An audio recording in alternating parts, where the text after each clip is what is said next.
They said whoever opened the tomb would die, and one by one, they did. When British archaeologist Howard Carter uncovered the tomb of Pharaoh Tutankhamun in 1922, the world rejoiced. It was the greatest archaeological discovery of the century, a tomb untouched by time. But soon after the golden seal was broken, a shadow fell over everyone who entered. The Time Archive presents the true story of the mummy's curse and how it terrified the modern world. In the winter of 1922, Howard Carter and his team were digging in Egypt's Valley of the Kings.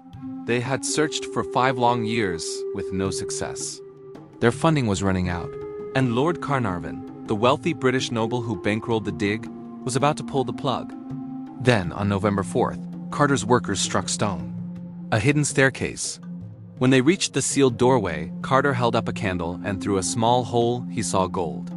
Everywhere gold. He whispered the now famous words, "Yes, wonderful things." Behind that door lay the burial chamber of Tutankhamun, the boy king of Egypt, dead for over 3,000 years.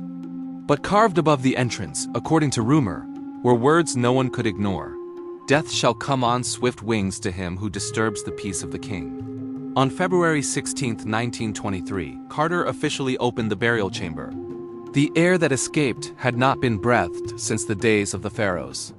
Inside were over 5,000 treasures, golden chariots, jeweled daggers, thrones, statues, and at the center, the unbroken sarcophagus of the boy king himself. It was a triumph. But within weeks, the deaths began. First was Lord Carnarvon, the man who funded the expedition. He was bitten by a mosquito, the wound became infected, and within days, he died suddenly of blood poisoning. At that exact moment, the lights reportedly went out across Cairo, and back in England, his dog howled and dropped dead. Newspapers exploded with headlines. "Death comes to those who disturb the mummy of the pharaoh." Then came more deaths, mysterious, unexplained.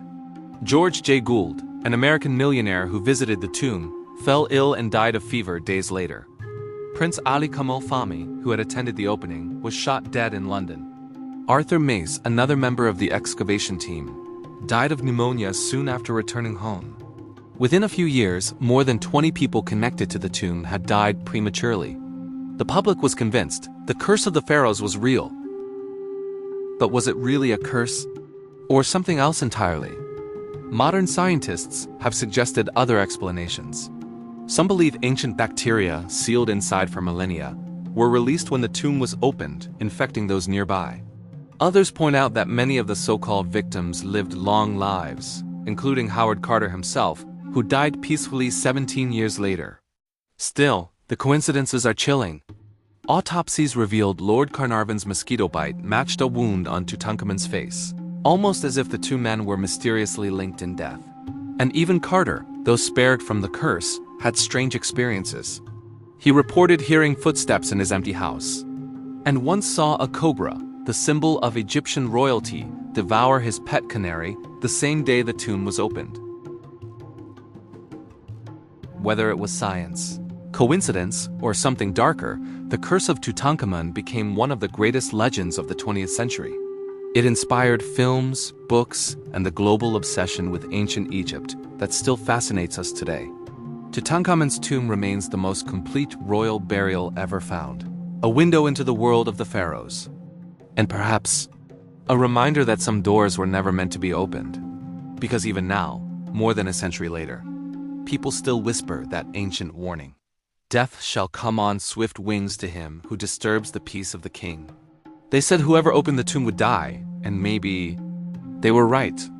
If you enjoyed this story, make sure to subscribe to the Time Archive for more dark history and ancient mysteries. Because the past still has secrets waiting to be unearthed.